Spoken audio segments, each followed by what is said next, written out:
संगठन के प्रकार।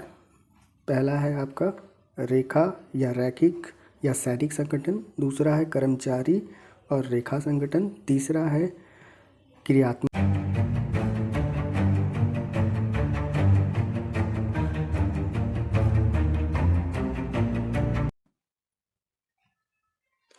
हेलो दोस्तों, आप सभी का जज्बा क्लासेस में स्वागत है। आज आईएमईडी के लेक्चर 5 में विभिन्न टॉपिक को कवर करेंगे। पहला टॉपिक जो होगा वो है आपका संगठन। पहला टॉपिक क्या है आपका? पहला टॉपिक है संगठन। दूसरी जो टॉपिक होगी वो है हमारा संगठन के उद्देश्य। क्या है दूसरी टॉपिक? वो है संगठन के उद्देश्य। तीसरा टॉपिक है वो है संगठन की संरचना। थर्ड टॉपिक क्या है? संगठन की संरचना। और उसके बाद हम देखेंगे चौथा जो टॉपिक है वो हमारे पास है वो है संगठन के प्रकार, टाइप्स ऑफ संगठन। ठीक है दोस्तों, तो आइए शुरू करते हैं। हम संगठन के बारे में जानते हैं। दोस्तों, मैंने पिछली वीडियो में लेक्चर 4 में और लेक्चर 3 में मैंने संगठन के बारे में थोड़ा बहुत समझाया था आपको, और यहाँ पर हम लोग जानेंगे कि संगठन होता क्या है। मैंने पिछली ही लेक्चर में बताया था कि जो संगठन है वो क्या है, आपका प्रबंध का ही एक अंग है। तो हमको ये समझना है कि प्रबंध का अंग कैसे हो सकता है संगठन। तो संगठन जो होते हैं वो छोटी छोटी टुकड़ियों में होती हैं। किसी भी उद्योग में संगठन जो होती हैं वो छोटी छोटी टुकड़ियों में होती हैं, और उसमें बहुत सारे अलग अलग व्यक्ति होते हैं, और सभी के कार्य एक दूसरे के कार्य से जुड़े होते हैं, जिससे कि हम पूर्व में जो निर्धारित किए हुए लक्ष्य होते हैं उसको हम प्राप्त कर सकते हैं। तो दोस्तों, आप यहाँ देख सकते हैं डिफिनीशन में लिखा हुआ है कि संगठन में देखिए निर्धारित लक्ष्य होना चाहिए हमारे पास। सबसे पहली चीज़ होती है कि संगठन का कार्य क्या है कि एक हमारे पास निर्धारित लक्ष्य हो जिसको हम प्राप्त कर सकें। तो उसको हमें प्राप्त करने के लिए हमारे पास क्या क्या होने चाहिए? हमारे पास व्यक्ति होने चाहिए और साधन होने चाहिए। मैंने पिछली वीडियो में आपको बताया था कि संगठन के लिए हमारे पास 4M का होना बहुत आवश्यक है। किस चीज़ का होना आवश्यक है? बहुत ज़्यादा 4M का होना। तो इस 4M में जो पहला M होता है वो क्या है? Man power. दूसरा क्या है? मनी है। तीसरी जो पॉइंट होती है वो है आपके मशीन होने चाहिए। चौथे क्या है? मटेरियल्स होने चाहिए। ये चार चीज़ 4M संगठन को बनाते हैं। तो हम यहाँ देखेंगे संगठन की परिभाषा क्या है। संगठन प्रबंध का ही एक अंग है। संगठन क्या है? प्रबंध का ही एक अंग है, जिसके द्वारा पूर्व निर्धारित लक्ष्य प्राप्त करने के लिए व्यक्तियों तथा साधनों का निर्देशन, मार्गदर्शन और नियंत्रण किया जाता है। तो हमें यहाँ पता चला कि संगठन क्या करते हैं, हम किसी भी लक्ष्य को प्राप्त करने के लिए हम बहुत सारी अलग अलग टुकड़ियों में लोगों को बना देते हैं। एग्जाम्पल के तौर पर मान लीजिए कोई उद्योग है, तो वहाँ पर एक सेल्स के लिए अलग लोग होंगे, मार्केटिंग के लिए अलग होंगे, और एडवर्टाइजमेंट के लिए लोग अलग होंगे। वर्कर जो वहाँ काम करने वाले वो अलग होंगे। फोरमैन्स का ग्रुप अलग होगा, इंजीनियर्स का ग्रुप अलग होगा, डायरेक्टर्स के ग्रुप अलग होंगे। ये छोटी छोटी एक अलग अलग ऑर्गेनाइजेशंस बनाते हैं, और ये ऑर्गेनाइजेशंस क्या करती हैं, वो एक पूरा किसी भी एक लक्ष्य को प्राप्त करने के लिए कार्य करते हैं। इसके एग्जाम्पल से ये समझिए, जैसे मान लीजिए कि प्रशासन ने एक इस समय लैपटॉप वितरण के लिए एक लक्ष्य तय किया है कि हम सभी बच्चों को लैपटॉप देंगे। उन्होंने कुछ क्राइटेरिया फिक्स किया है कि इन बच्चों को हम लैपटॉप देंगे। तो उन्होंने, प्रशासन ने ये कार्य तो दे दिया, और हमको क्या करना है, छोटे छोटे संगठनों के द्वारा, अलग अलग संगठनों के द्वारा हम इस लैपटॉप को बांटने की कोशिश करेंगे। किनके बीच में? छात्रों के बीच में। और यह कार्य क्या होगा? संगठनों के द्वारा होगा। किसके द्वारा होगा? संगठनों के द्वारा। तो संगठनों के द्वारा जब होंगे तो हमें व्यक्तियों की ज़रूरत पड़ेगी और साधनों की ज़रूरत पड़ेगी, और उनको हमको निर्देशन करना पड़ेगा, उनका मार्गदर्शन करना पड़ेगा, और उनको नियंत्रण करना पड़ेगा। तब जा कर के हम क्या प्राप्त कर सकेंगे? निर्धारित लक्ष्य को। यानी लैपटॉप बांटने का कार्य छोटे छोटे संगठनों के द्वारा होगा। ये जो कार्य संगठन करेंगे उनका प्रबंधन प्रबंधक के द्वारा होगा, और इसी प्रबंधक के द्वारा ही क्या होंगे, हम प्रशासन के कार्य को पूर्ण करेंगे। तो मैंने पिछले लेक्चर में आपको बताया था कि प्रबंध, प्रशासन और संगठन ये तीनों एक दूसरे से जुड़े हुए हैं, जिसमें मैंने ये बताया था कि प्रबंध जो है वो प्रशासन की पर्यायवाची होती है, और प्रशासन प्रबंध की पर्यायवाची होती है। प्रबंध और प्रशासन के लिए अलग अलग व्यक्तियों की जरूरत नहीं पड़ती है। हम एक ही व्यक्ति से दोनों कार्य करा लेते हैं। कुछ समय हम प्रबंध के कार्य में कर लेते हैं, कुछ समय हम प्रशासन के कार्य कर सकते हैं। और इन लोग का सहयोग करने के लिए हमको क्या चाहिए? कुछ ऑर्गेनाइजेशंस, छोटे छोटे ऑर्गेनाइजेशंस की ज़रूरत पड़ती है। तो इसी तरह हर उद्योग में अलग अलग ऑर्गेनाइजेशंस बने होते हैं। दोस्तों, अब हम देखते हैं कि संगठन का उद्देश्य क्या है। संगठन के उद्देश्य को हम समझेंगे। संगठन के पहले उद्देश्य को आप सभी लोग देख सकते हैं कि इसमें लिखा है कि पूर्व निर्धारित लक्ष्य को प्राप्त करना होता है। दूसरा है आपका श्रमिक और प्रबंधकों के बीच मधुर संबंध स्थापित करने के लिए होता है। ऑर्गेनाइजेशन इसीलिए बनाया जाता है कि जिससे कि काम आसान हो सके। तो तीसरा क्या है, समय व श्रम की बचत होती है। चौथा जो पॉइंट है उसमें है सामूहिक गतिविधियों पर उचित नियंत्रण स्थापित करना। तो जैसे अब मान लीजिए कि हम चिप्स बनाने की फैक्ट्री में हैं और वहाँ पर क्या है, अलग अलग काम हो रहे हैं। कहीं चिप्स बॉइलिंग हो रही है, वहाँ से चिप्स के लिए मतलब आलू को अलग अलग बॉयल सेक्शन में डाला जा रहा है, फिर वो आलू किस सेक्शन स्टेशन पे जाएगा, ये सभी अलग अलग ऑर्गेनाइजेशंस के द्वारा होगा। मान लीजिए कंपनी में ट्रक ड्राइवर मटेरियल लेके आता है, तो उस मटेरियल को कहीं रखने के लिए स्टोर रूम होना चाहिए। तो एक स्टोर ऑर्गेनाइजेशन हमको बनाना पड़ेगा, जहाँ पे स्टोर कीपर्स होने ज़रूरी हैं, स्टॉक रजिस्टर्स होना ज़रूरी है। तो इस तरह से हम उस काम को कर सकते हैं। तीसरा जो हमारा पाँचवा है वो कर्मचारियों के मनोबल में वृद्धि करने के लिए होते हैं संगठन बनाने का उद्देश्य। लास्ट में हमारे पास क्या है, हम सभी कार्य जो करते हैं वो सेवा भावना विकसित करने के लिए ही करते हैं। तो संगठन बनाया किस लिए जाता है, किसी भी ऑर्गेनाइजेशन, किसी भी इंडस्ट्री में छोटे छोटे ऑर्गेनाइजेशन इसीलिए बनाए जाते हैं कि काम को हम जल्दी से कर सकें।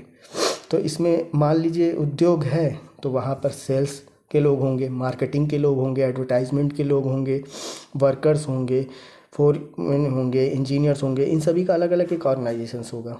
अब हम इस चीज़ को समझने के लिए हम संगठन की संरचना हमको समझनी ज़रूरी होगी। तो संगठन की संरचना समझने के लिए हमको एक बात ये समझना होगा कि हर व्यक्ति अपने कार्य में लगा होता है, छोटी छोटी कार्य में लगा होता है, लेकिन वह किस लिए लगा होता है, वह प्रबंध के उद्देश्य को पूर्ण करने के लिए लगा होता है। और संगठन की जो हमारे पास कार्य दिए गए होते हैं उसको पूर्ण करना होता है। तो हमें यह समझना है कि जितने भी व्यक्ति लगे होंगे कार्य में, उन व्यक्तियों का कार्य संस्था में या उद्योग में उसको ऊपर बढ़ाना है और उद्योग को ऊपरी स्थिति तक पहुंचाना है। तो हम अगर देखें तो यहाँ पे हम पढ़ेंगे कि किसी भी उद्योग को सफल संचालन के लिए एक अच्छी सफल संगठन संरचना होनी आवश्यक है। अगली बात ये कहा गया है कि संगठन संरचना का मतलब कर्मचारियों के ऐसे संगठन से है जिसके संगठन की प्रत्येक व्यक्ति को उसकी जिम्मेदारी को सौंप दिया जाता है। क्या कर दिया जाता है, प्रत्येक व्यक्ति को उसकी जिम्मेदारी को सौंप दिया जाता है। प्रत्येक व्यक्ति अपने कार्य का क्रियान्वयन संगठन की लक्ष्य प्राप्ति करने के लिए लगा देता है। ठीक है दोस्तों, और आगे क्या लिखा है, आगे लिखा है कि प्रत्येक व्यक्ति का कार्य किसी न किसी से एक दूसरे से जुड़ा रहता है, किसी न किसी प्रकार से एक दूसरे से जुड़ा ही जरूर होगा। इसको हम समझने के लिए हमको संगठन के प्रकार को समझना पड़ेगा दोस्तों। तो संगठन के हमारे पास प्रकार क्या है, संगठन संरचना के प्रकार क्या है हमारे पास। पहला जो संगठन के प्रकार हैं वह संगठन के प्रकार कौन से हैं, रेखा या रैखिक या सैनिक संगठन। दूसरा संगठन क्या है हमारे पास, दूसरा है कर्मचारी एवं रेखा संगठन। ये संगठन के प्रकार हैं कि किस तरह से एक उद्योग में अलग अलग हम संगठन बना सकते हैं। तीसरा क्या है हमारे पास, तीसरा है फंक्शनल ऑर्गेनाइजेशन जिसे क्रियात्मक संगठन कहते हैं। चौथा है समिति संगठन, पांचवा है मिश्रित संगठन। इस 5 तरह के संगठनों के बारे में हम अलग से डिटेल में पढ़ेंगे।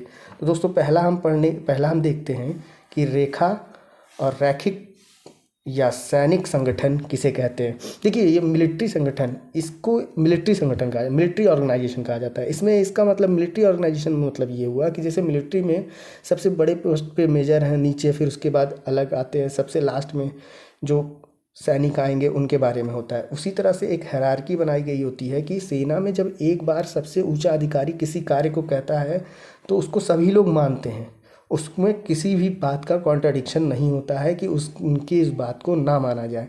अगर देखा जाए तो तीनों सेना के सबसे सर्वोच्च व्यक्ति हमारे राष्ट्रपति हैं। अगर राष्ट्रपति को आदेश देते हैं तो उनको तीनों सेनाओं को मानना जरूरी है, और तीनों सेनाओं यानी जल, थल और वायु सेना को मानना जरूरी है। इसी तरह हम उद्योग में भी इस तरह के ऑर्गेनाइजेशंस बनाने की कोशिश करते हैं।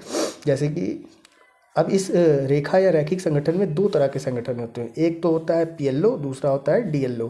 पीएलओ का मतलब ये है प्योर लाइन ऑर्गेनाइजेशन, पीएलओ का मतलब हुआ प्योर लाइन ऑर्गेनाइजेशन, और दूसरा है डिपार्टमेंटल लाइन ऑर्गेनाइजेशन। तो पहला पीएलओ का मतलब विशुद्ध रेखा संगठन और दूसरा है विभागीय रेखा संगठन।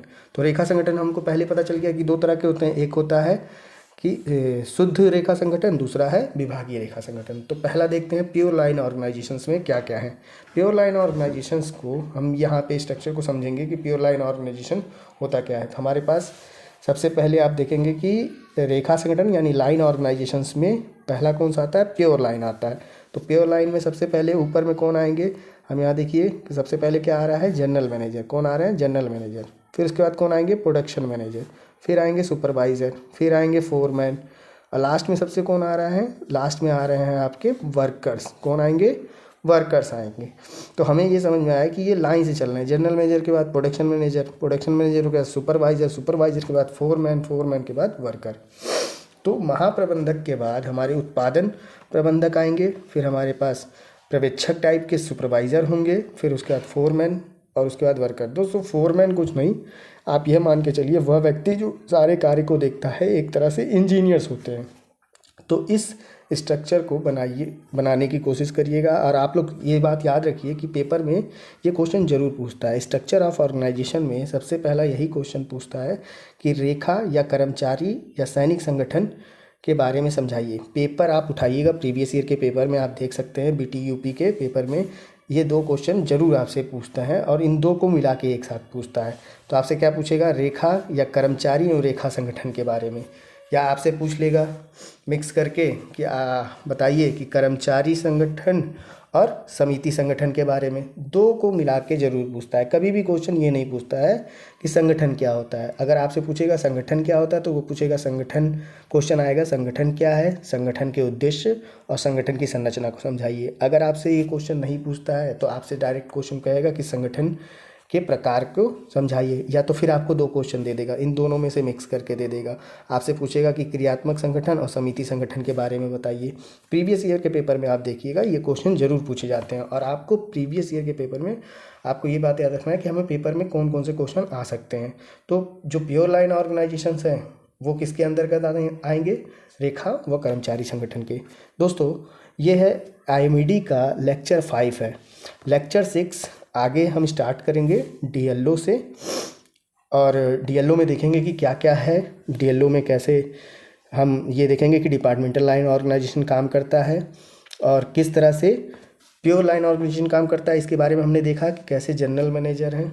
देखिए जनरल मैनेजर, मान लीजिए इस प्योर लाइन ऑर्गेनाइजेशन को एक बार और फिर से समझ लीजिए आपकी क्या है ये। तो यहाँ पे प्योर लाइन ऑर्गेनाइजेशंस में जब जनरल मैनेजर मान लीजिए कि कह देता है कि संडे के दिन छुट्टी नहीं रहेगा, सबको आना है, तो ऐसा नहीं है कि वो प्रोडक्शन मैनेजर उसको मना कर देगा। प्रोडक्शन मैनेजर अपने सुपरवाइज़र को बताएगा, सुपरवाइज़र फोरमैन को बताएगा, और फोरमैन किसको बताएंगे, वर्कर्स को बताएंगे। तो कोई भी कार्य अगर एक्स्ट्रा है या कोई भी ऐसा होती है टॉपिक, जो मान लीजिए कोई कार्य है तो उसको जनरल मैनेजर कहेगा तो सभी को करना पड़ेगा। अब एग्जाम्पल के तौर पर यहाँ पर आप देख सकते हैं कि सब लोग एक सीधी लाइन में चल रहे हैं। यानी कि यहाँ पे आप देखेंगे कि जनरल मैनेजर है, जनरल मैनेजर के नीचे प्रोडक्शन मैनेजर है, प्रोडक्शन मैनेजर के नीचे सुपरवाइज़र है, सुपरवाइज़र के नीचे फोरमैन है, फोरमैन के नीचे आपके वर्कर्स हैं। तो ये यहाँ पर क्या होती है, इस ऑर्गेनाइजेशन में तानाशाही पनपने लगती है। अब ये जो तानाशाही पनपती है तो जनरल मैनेजर क्या करता है, अपने आप को सबसे सुपीरियर व्यक्ति समझ लेता है वहाँ पर, और सोचता है कि जो मैं कहूँगा वही होगा। यानी कि ये अपने आप को राजा समझने लगते हैं। तो इस राजापन को हटाने के लिए ही लाइन ऑर्गेनाइजेशंस में, यानी कि रेखा संगठन में, देखिए जैसे सैनिक संगठन कहने का मतलब ये है कि अगर मान लीजिए राष्ट्रपति ने कह दिया कि भाई आपको ये कार्य करना ही है तो सभी को मानना पड़ेगा, उसमें कोई इफ़ एंड बट का केस नहीं है। तो अगर सैनिक संगठन कहा गया है, यानी कि सबसे ऊपर जो व्यक्ति है उसने कोई बात कह दी है तो उसको हमको मानना ही है, उसमें नानुकुर तो कर नहीं सकते हैं। इसीलिए इस संगठन में जो प्योर लाइन ऑर्गेनाइजेशन है, मतलब एकदम शुद्ध तरह का जो होता है, उसमें एक दिक्कत ये है कि तानाशाही पनपने लगती है। अब इस तानाशाही, जो प्योर लाइन ऑर्गेनाइजेशन में तानाशाही है, उसको ख़त्म करने के लिए क्या करना पड़ता है, विभागीय रेखा संगठन को बनाना पड़ता है। और ये एक तरह से पहला अगर प्योर लाइन ऑर्गेनाइजेशन है तो दूसरा आपका शुद्ध, जैसे पहला शुद्ध है तो दूसरा क्या है, अशुद्ध है। अशुद्ध का रूप ना कह के, अशुद्ध रेखा संगठन ना कह के, इसको किस नाम से कहा गया है, इसको कहा गया है विभागीय। अशुद्ध कहना अच्छा नहीं लगता, निगेटिव वर्ड होते हैं, तो इन निगेटिव वर्ड को नहीं यूज़ करते हैं लोग। तो इन्होंने मैनेजमेंट में क्या किया, एक वर्ड यूज़ किया जिसे विभागीय रेखा संगठन का। अब किसकी वजह से विभागीय आया, ये विशुद्ध की वजह से, यानी कि जो हमारे पास प्योर लाइन ऑर्गेनाइजेशन है उसकी वजह से DLO आया। दोस्तों आइए IMED के लेक्चर 5 है, लेक्चर 6 जो होगा वो अगला टॉपिक होगा हमारा DLO। हम सभी लोग देखेंगे कि DLO क्या होता है। दोस्तों आप प्लेलिस्ट में IMED के सारे लेक्चर पढ़े हैं, आप वहाँ से जाके सिलेबस देख सकते हैं, लेक्चर देख सकते हैं। दोस्तों एक बात कहना चाहेंगे कि ये जो लेक्चर मैंने डाला है ये आपके चैप्टर 1 से लेके चैप्टर 9 तक जितने दिए हैं आपके पूरे कोर्स कवर हो जाएंगे BTE बोर्ड के अकॉर्डिंग। आप ध्यान से बस पढ़िए, नोट्स बनाइए और आप पेपर दे के आइए। नोट्स बनाइए अच्छा सा और पेपर दे के आइए और देखिए कि क्या क्वेश्चन अलग आए हैं कि वही क्वेश्चंस आए हैं। मैं लास्ट में आगे प्रीवियस ईयर के क्वेश्चन को भी डिस्कस करूंगा, साथ ही साथ इम्पॉर्टेंट क्वेश्चन भी आपको बताऊंगा। तो दोस्तों अगर वीडियो अच्छा लगता हो, हेल्पफुल लगता हो तो इसको लाइक करें, शेयर करें और चैनल को सब्सक्राइब करें। अपने दोस्तों के बीच में भी इनको फैलाएं। थैंक यू दोस्तों, मिलते हैं नेक्स्ट लेक्चर में, लेक्चर 6 में। बाय।